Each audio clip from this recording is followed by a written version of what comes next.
Dice la palabra de Dios en Mateo 5, del 21 al 26, todos juntos. Oísteis que fue dicho a los antiguos, no matarás, y cualquiera que matare será culpable de juicio. Pero yo os digo que cualquiera que se enoje contra su hermano será culpable de juicio, y cualquiera que diga necio a su hermano será culpable ante el concilio, y cualquiera que le diga fatuo quedará expuesto al infierno del fuego. Por tanto, si traes tu ofrenda al altar y allí te acuerdas de que tu hermano tiene algo contra ti, deja allí tu ofrenda delante del altar y anda y reconcíliate primero con tu hermano, y entonces ven y presenta tu ofrenda. Ponte de acuerdo con tu adversario pronto, entre tanto que estáis con él en el camino, no sea que el adversario te entregue al juez y el juez al alguacil y seas echado en la cárcel. De cierto te digo que no saldrás de allí hasta que pagues el último cuadrante. Amén.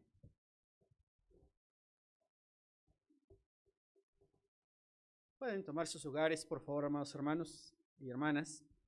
Y les ruego mantener abierta la palabra de nuestro Dios ahí en el Evangelio según Mateo, capítulo 5, de los versículos 21 al 26, que es lo que acabamos de leer, y el cual es la base del mensaje que hoy el Señor tiene para todos nosotros. A partir de el capítulo 5, el Evangelio de Mateo va a registrar una serie de eventos que hay quienes, dentro de las tantas teorías que se encuentran a lo largo del estudio de la Escritura, hay quienes sostienen que este mensaje fue un mensaje completo, que fue un mensaje largo, un mensaje donde Jesús abordó de todo. Hay quienes también tienen la percepción o la idea de que fue una serie de mensajes que el Señor Jesús empezó a pronunciar en determinadas comunidades cercanas a este lugar que fue emblemático, porque ahí Jesucristo transmitió una de las mayores enseñanzas que van desde lo material hasta lo espiritual y que abarca cada una de las cosas que deberíamos como personas, como seres humanos, prestar seria atención en torno a nuestra relación con Dios. Todo lo que Jesús mencionó, todo lo que Jesús habló, todo lo que Jesús dijo, pues simplemente recordar lo que ellos habían aprendido en la ley. Recordar lo que Dios había hablado a través de los profetas, lo que Dios había hablado a través de sus elegidos, a través de aquellos hombres y mujeres que el Señor utilizó en el Antiguo Testamento para la transmisión de su palabra. Y le recordó cada una de esas enseñanzas, situaciones que tienen que ver con nosotros, sobre todo en aquellas áreas en las que necesitamos poner límites, pero también aquellas situaciones que debemos resolver y solventar en nuestra vida. Les invito a inclinar nuestros rostros, vamos a buscar la dirección del Señor para este mensaje. Oremos. Bendito Dios y Padre Celestial, gracias te damos por el privilegio que nos das de acercarnos a tu palabra, de poder escucharte hablar, Señor. Queremos suplicarte que en esta hora quites distracciones, quites estorbos de nuestra vida, que pretendan alejar nuestro entendimiento de lo que tú tienes para con nosotros en este mundo. Te lo pedimos y te lo suplicamos, Señor, en el nombre de tu Hijo amado, Cristo Jesús, Señor nuestro. Amén. Tal vez este bloque del Sermón del Monte es más reconocido o más ubicado por los primeros 12 versículos que nos hablan acerca de las bienaventuranzas. que nos hablan acerca de esas condiciones entre lo correcto y lo incorrecto, entre buscar a Dios, entre someterse a su voluntad, someterse a su autoridad, hasta pasar a los dos grandes bloques que Jesucristo quiso que sus discípulos entendieran. Quiso que todas las personas que seguían a Jesús entendieran. Y creo que ahora podríamos poner en ese bloque de personas receptoras de dicho mensaje a la iglesia del Señor. Y hablo por la iglesia, por el grupo de todos los creyentes en las diferentes zonas en las que nos encontramos, las distintas iglesias locales a las que pertenecemos. Podemos sentarnos y escuchar lo que Jesús estaba diciendo. Jesús nos dijo previamente a los versículos que tenemos en esta hora, que tendríamos que ser la sal de la tierra, tendríamos que ser quienes le den sentido, tendríamos que ser los que le den la razón de ser a la humanidad, la razón de ser a las personas que nos rodean, pero que entendamos nosotros la responsabilidad que tenemos. De la misma manera, Jesús en ese mismo discurso, en ese mismo bloque de enseñanzas, dijo que teníamos que ser la luz del mundo. No solamente darle sentido, sino tendríamos que ser la guía de todas aquellas personas que andan en la búsqueda de la paz, de la tranquilidad, de la armonía, de la calma, de las respuestas en su vida. Eso es lo que hace, lo que debemos hacer como personas. Pero ¿cómo poder llevar esto a cabo? ¿Cómo poder hacerlo todos los días? ¿Cómo poder hacerlo cada vez que nos vemos? ¿Cómo poder llevarlo a la práctica en medio de lo que nos toca vivir a todos y cada uno de nosotros? Ahora, quiero que visualicen ustedes ahora el versículo 21, ya comenzando con el tema. Todo lo que hemos estado hablando hasta ahora tiene que ver con ese punto. Pero vean ustedes el versículo 21. Dice el Señor en su palabra: oísteis que fue dicho a los antiguos, ¿qué cosa, hermanos? No matarás. Y cualquiera que matare, será culpable de juicio. Creo que la manera en que Jesucristo aborda esta situación resulta por lo demás interesante. Todos sabemos las implicaciones que tiene socialmente quitarle la vida a una persona. Las normas, las reglas, las leyes, todo lo que esto ocasiona, desde la pérdida de la libertad, evidentemente, y todo lo que se pierde en este sentido. Jesús va a utilizar este mandamiento, uno de los mandamientos que están registrados evidentemente en Éxodo capítulo 20, versículo 13, el señalamiento adecuado: no matarás.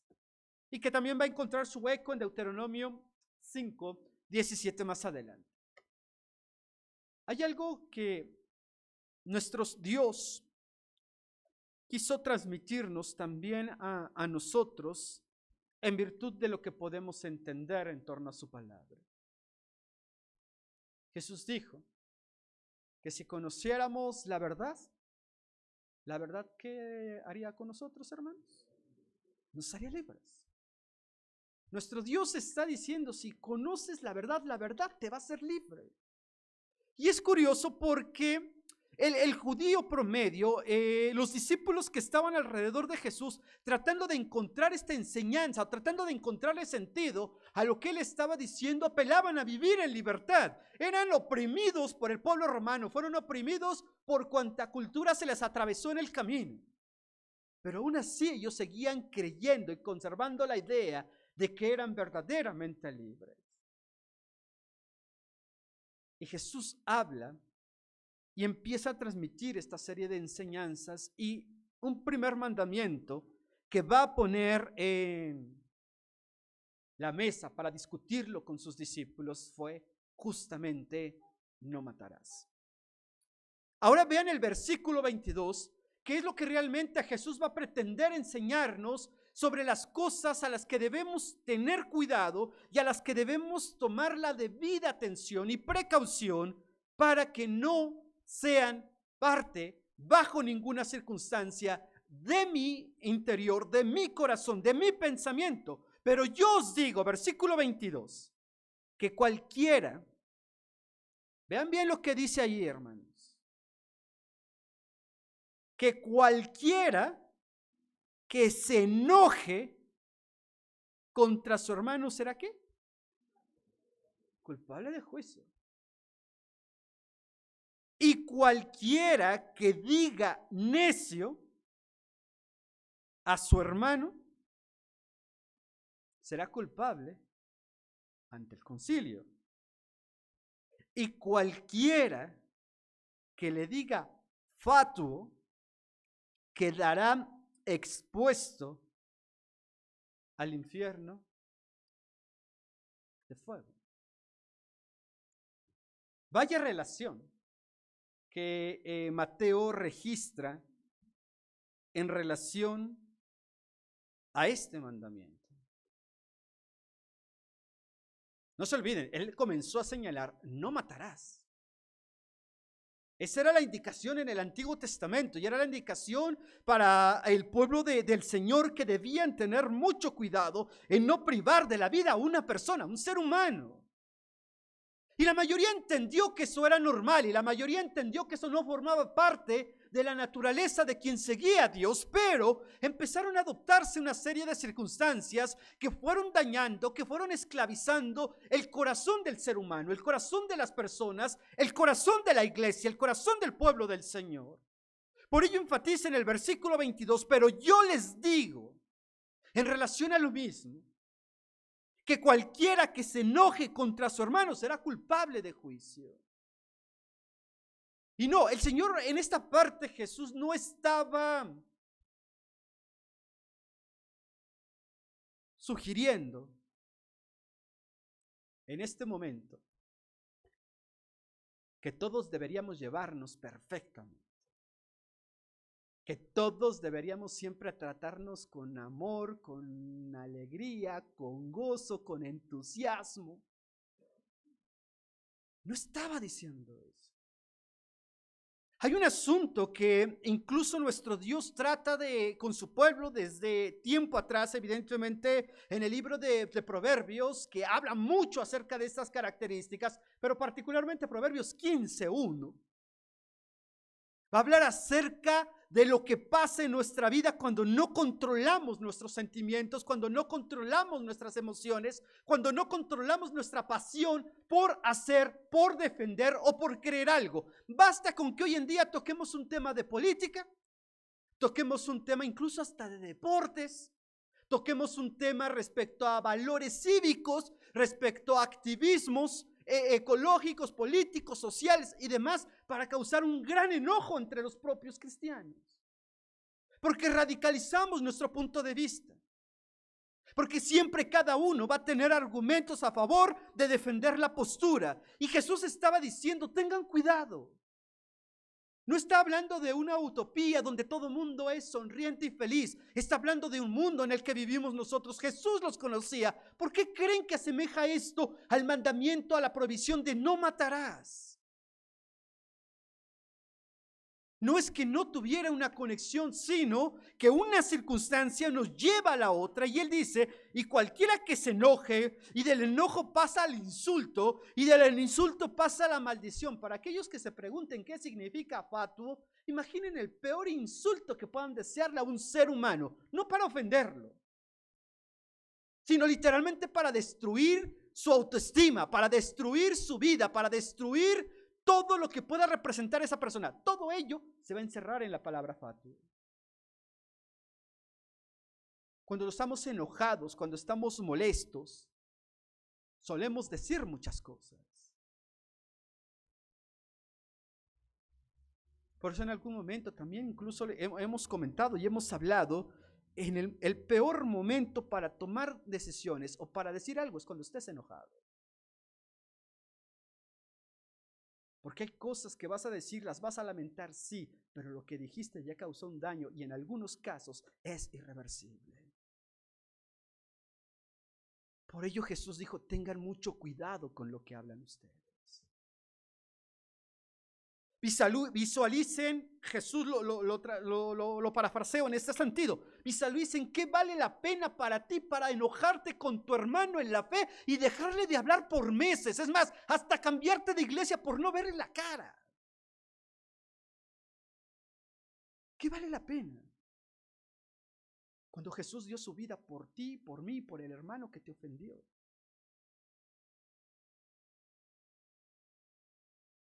Y nos trató como iguales.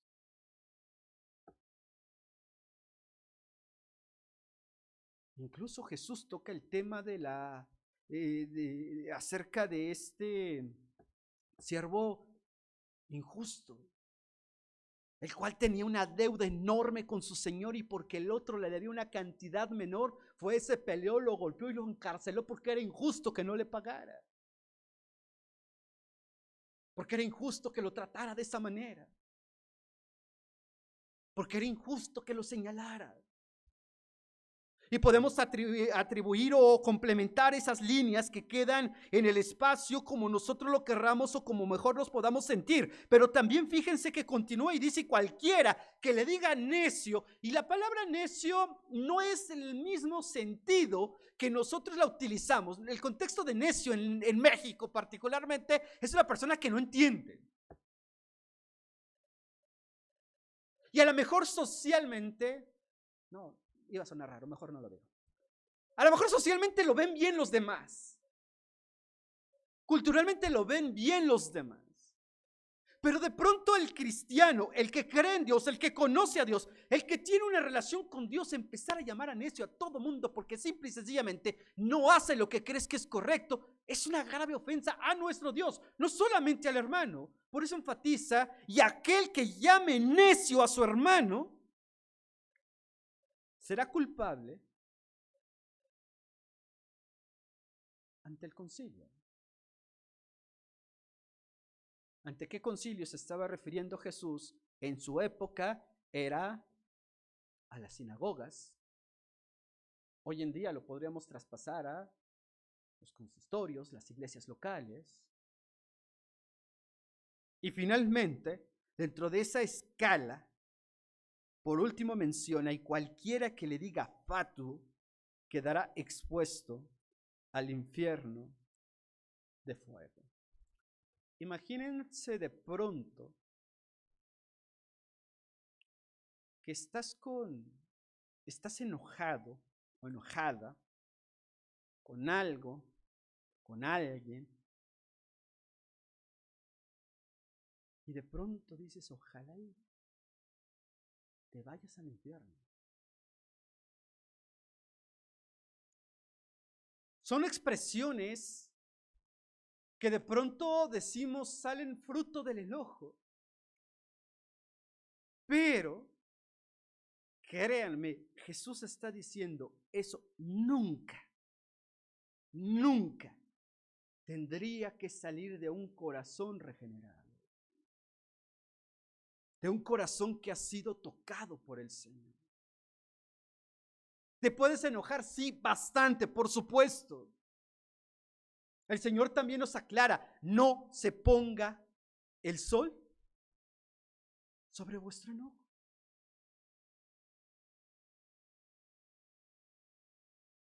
Una de las cosas que van ligadas a esto es precisamente el concepto de la libertad, porque el enojo deriva en ira, en odio. Y el odio puede derivar en tragedia en la vida de cualquier ser humano. Ahora, todo este tipo de situaciones, siendo estrictos, siendo serios con nosotros mismos,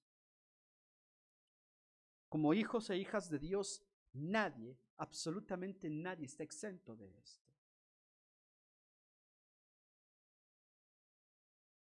Así que cuando empecemos a notar esos síntomas en nuestro corazón, en nuestro interior, cuando empecemos a sentir en nuestra vida que de pronto vemos a alguien y ya nos enoja tan solo verlo o verla,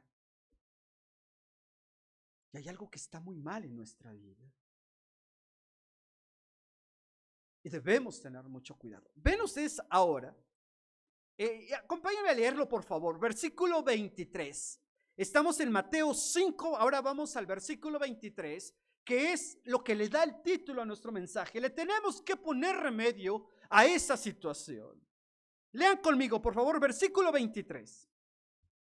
Por tanto, si traes tu ofrenda al altar y ahí te acuerdas de que tu hermano tiene algo contra ti. No está diciendo si ahí te acuerdas si tú tienes algo contra alguien. No está diciendo si tienes razón o no en tener algo contra ti. Dice, si tú al traer tu ofrenda al altar, ahí te acuerdas que tu hermano tiene algo contra ti. Versículo 24, deja ahí tu ofrenda delante del altar y anda, reconcíliate primero con tu hermano y entonces ven y presenta tu ofrenda.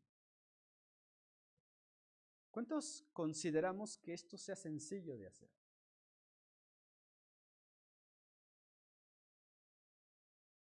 Aquí no está diciendo si tú ofendiste a alguien, no, está diciendo si tú crees o entiendes que hay alguien que tiene algo contra ti, sea por la razón que sea. Ponle remedio. El tema de la reconciliación es muy complejo. El tema de la reconciliación es algo que va a implicar carácter, que va a implicar valor, que va a implicar determinación en tu vida. Si es difícil pedir perdón por algo que has hecho, ahora imagínate tener que pedir perdón por algo que no has hecho. Y Jesús está poniendo en ese tema.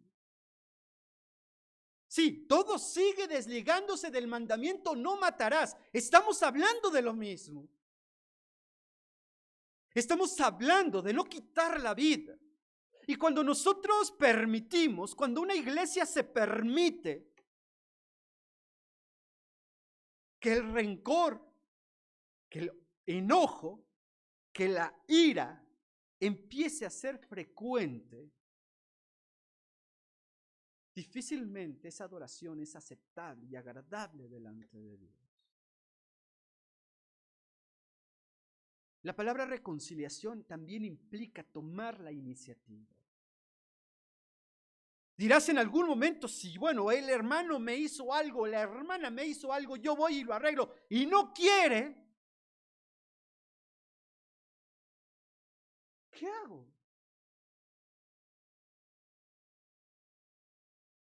El Señor está diciendo, y lo que Jesús estaba diciendo, si tú te acuerdas, ve y habla con tu hermano y reconcíliate primero con tu hermano. ¿De quién está hablando? De nosotros. No nos está diciendo si lo entiende, si lo acepta, porque a veces le pides perdón a alguien y hasta se ríe de ti en tu cara. Y terminas más enojado. Y terminas más molesto y te dices, bueno, yo venía a arreglar las cosas y ve con lo que me sale. El Señor dice, reconcíliate. Una de las características también que debe tener la iglesia es la reconciliación constante. Debe trabajar seriamente en esto como creyentes. Debemos trabajar en no permitirnos ser esclavos del enojo y de la ira que puede destruir nuestra vida. Versículo 25, con ello me dirijo al final de este mensaje. Ponte de acuerdo con tu adversario pronto, entre tanto que estás con él en el camino, no sea que el adversario te entregue al juez y el juez al alguacil y seas echado en la cárcel. No sé si notaron la diferencia que pasó del versículo 24, donde estamos hablando de hermanos, al versículo 25, donde ya hablamos de adversarios.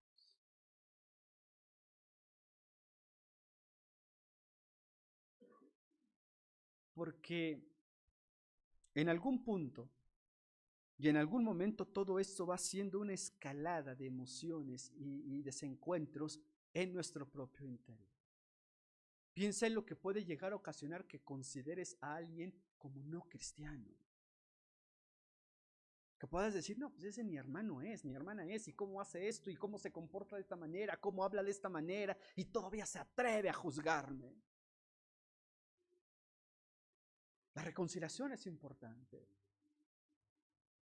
Tenemos que asegurarnos de guardar y de cuidar nuestro corazón. Tenemos que poner remedio a todas aquellas circunstancias. El miércoles en la sociedad femenil, embajadoras en su reunión tocaron un tema interesante que era cortar de raíz un problema. Aprender a entender qué situaciones pueden generarte una dificultad espiritual, una dificultad emocional, una dificultad sentimental, una dificultad en tu propia familia, y asegurarte de que esas cosas no estén presentes porque no son importantes en tu relación, porque no son importantes en tu relación con Dios. Nada es más importante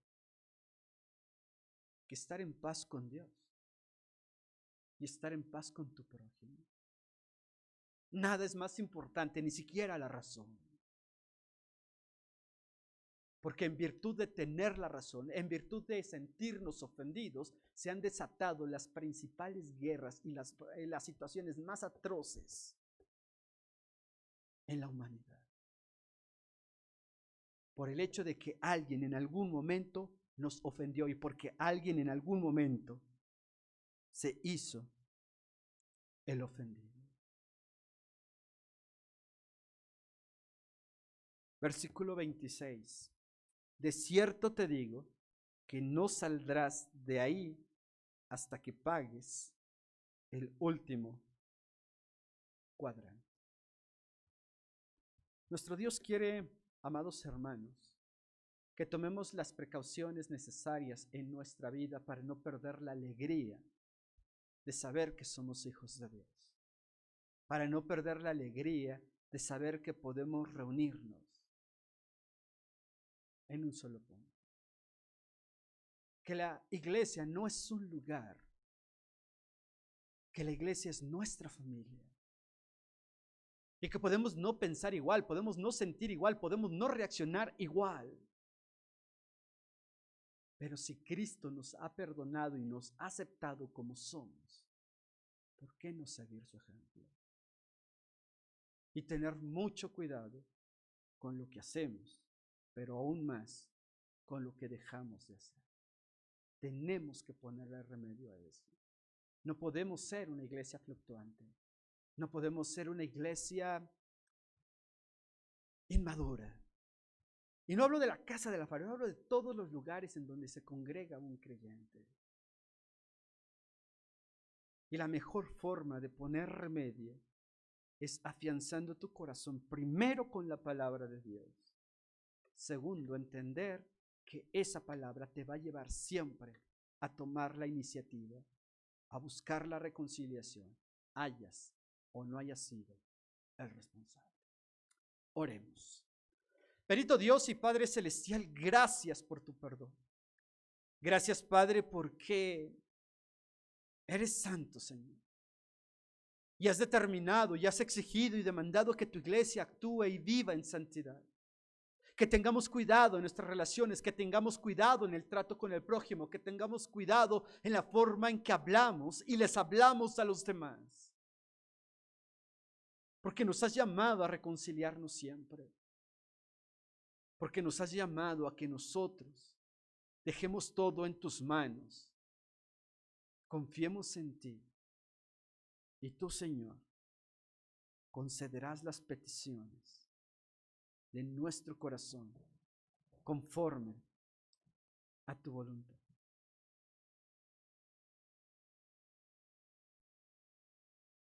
¿Cómo, Señor, podremos permanecer tristes o enojados si nos has dado la mayor muestra de amor, de humildad, de servicio y de comunión los unos con los otros?